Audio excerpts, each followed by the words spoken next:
Gusto raw ng ilang senador na taasan ang budget ng Office of the Vice President na tinapyasan ng Kamara. May report si Oscar Oida. On the Office of the Vice President is hereby terminated.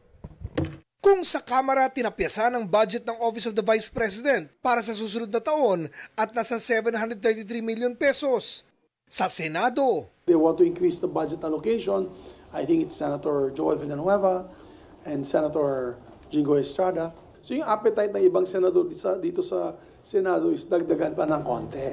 Sabi ni Senator Mig Zubiri, nakadepende kay Senator Grace Poe kung magkano ang irerekomenda niyang budget sa plenaryo. Si Poe ang chairman ng Senate Finance Committee at sponsor ng OVP budget.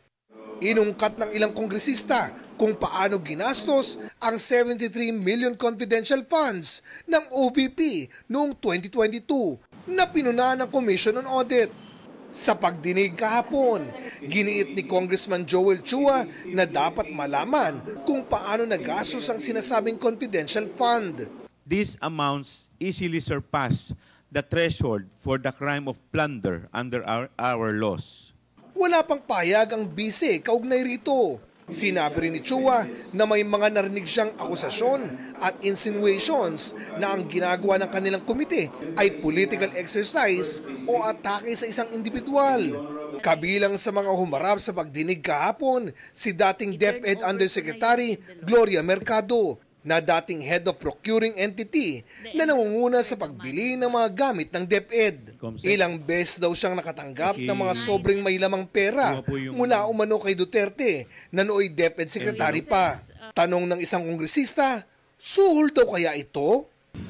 It's kind of harsh word to use, bribe. Because if... Or should I say... It is a means to influence your decision being the hope. It could be. Nauna nang sinabi ni Duterte na pinag-resign niya si Mercado dahil nag-solicit daw si Mercado sa iba't ibang kumpanya gamit ang pangalan ni Duterte. Tugon dito ni Mercado, walang perang involved dahil equipment na ito-turn over sa DepEd ang sinusolicit.